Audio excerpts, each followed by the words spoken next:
Hi, it's Lucy here, and I've been creating these cards using one of my favorite heart background dies. I'll show you these few different cards, and then I'll create a couple of cards to show you how easy it is to make them as well.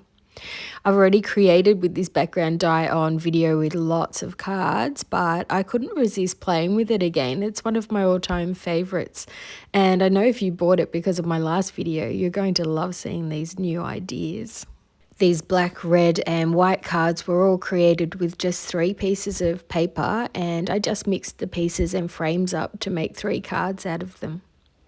I'll also link that other video at the end of this video in case you're interested in seeing it. Some of these other papers are either from a long time ago in my stash, or a lot of them are from Uniquely Creative's Advent kit from last year, and it's called Gypsy Heart. And I'll have everything linked below with what I've used today.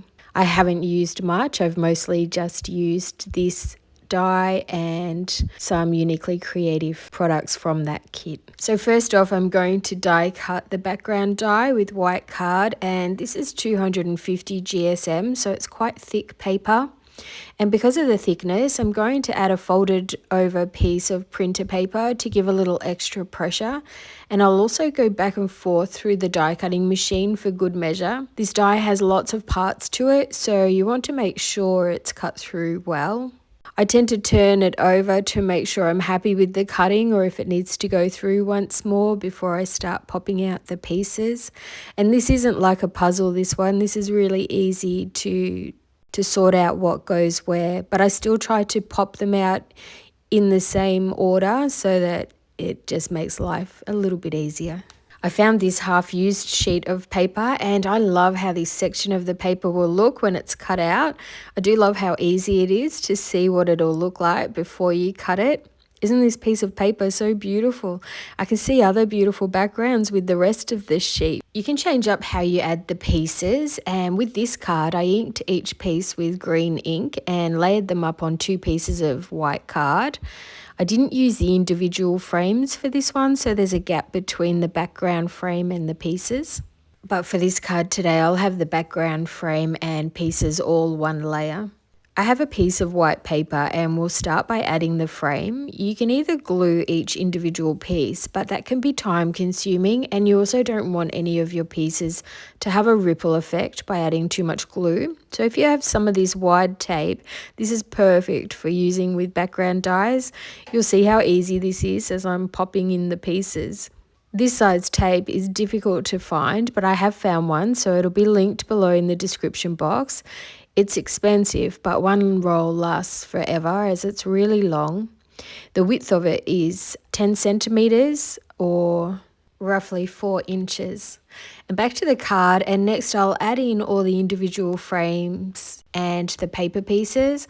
I love seeing it all start coming together. This background die is from In Love Arts, and if you haven't heard of them before, they are a great company with their own designers who create these gorgeous dies. They have other products too, but they do specialize in dies. They have a sale on at the moment, and the price for this background die is approximately $8 US, 13 Australian or £7. They do have free international shipping for orders over 29 US as well. And fantastic customer service, and I'm always here too. So if you choose to use my links in the description box below, thank you so much, as I receive a small commission. But also, if you have any background dies yourself, this hopefully will give you some good ideas on how to use up what's in your stash already too. And back to the card again, and I'll cut the piece out of the white paper ready to add to a card. And isn't it beautiful already? All I need to do now is just add some embellishments to it, and this is going to our gorgeous cousin in Western Australia, so it needs to go through the post so it won't be too bulky. And I've printed out the sentiment already with her name so that it's personalized and she knows it's specially made for her. Hi Jackie. She's also a card maker, so part of our community. I forgot to mention too that I have a 25% off discount code that I think can even be used with their sales.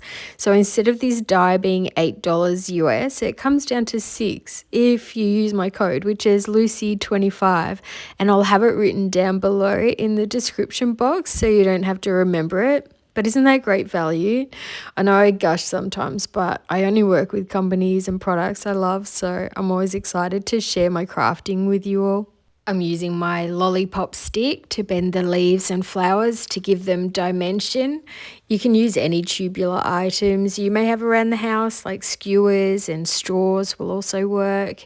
I even use my craft knife and pens if I want a larger bend. And if while cutting or bending the skinny pieces that they might tear, I'll keep them to the side and use them separately, like I'll show you on this card.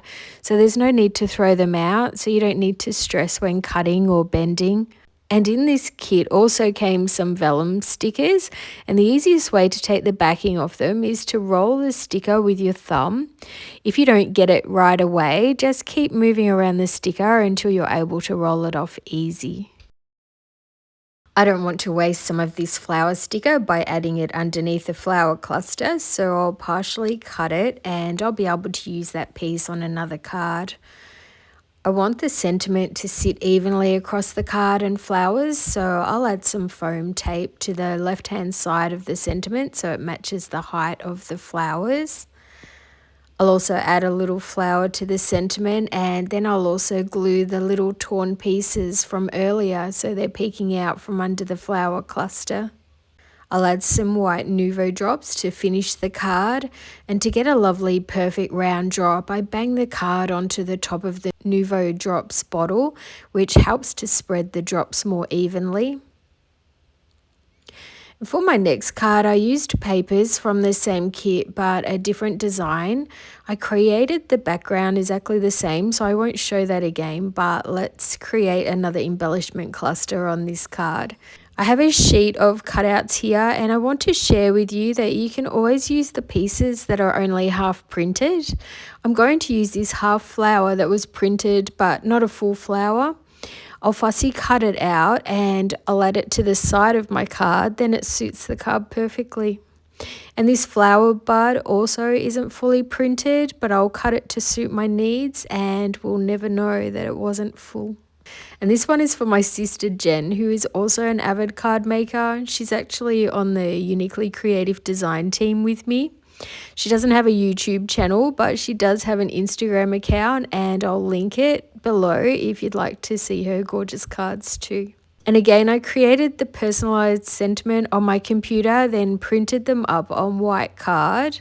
I use lovely fonts from Creative Fabrica. They have some free fonts and images. They're the only place I get my fonts from, as they also come with commercial use. So this way I always know I won't have any issues using the fonts anywhere, anytime, for anything. And I think that's really helpful. I'll bend the flowers again and fussy cut where needed. I'll use more individual flowers on this card as I'll be handing it to her in person. It's not going in the post. And when bending the flower petals, you can really play around with bending them lots of different ways with just the one stick. You can bend them long ways and then either over the top of the stick or under the stick. Or you can bend just the tips backwards. They all look fantastic, and it's just a case of seeing what's your favourite. Sometimes it just depends on the actual flower itself as to which suits it best. I've just chosen random flowers, and I don't know how many I'll use and which ones yet, but I'm keeping in this part of the video as I know some of you love seeing how clusters are formed and the thought process behind it. Most of the time when I'm adding individual flowers into a cluster, I'll often start with the biggest flowers in the center part and work my way out with a few smaller ones on the outskirts of the cluster. And if the large flowers are really large, I'll often overlap them and even add a medium-sized flower in between them so it breaks up the large flowers a little bit. I'll move them around a lot. I don't often glue them down until I like the composition, but sometimes if I know where the large flowers are going to be, I might glue them down to stop them from moving while I'm rearranging the smaller flowers. I like to add different heights to them too, so some I'll add with glue and some with foam dots. I usually only adhere the flower body, not the petals. It's tricky once you have everything in place to then start gluing them down, as you have to move things as you go sometimes. So often I'll take a quick photo of it so I can refer to it if I need to see where everything goes again. But my finished card often looks slightly different to that of my planned placements.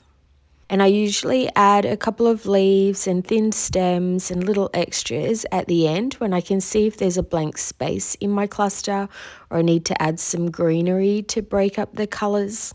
If you're a Uniquely Creative fan, you've probably got this kit, but if not, there's still a few paper packs and embellishments, etc. left if you love it. I'll link it below. It's a beautiful kit. I've used it many times already.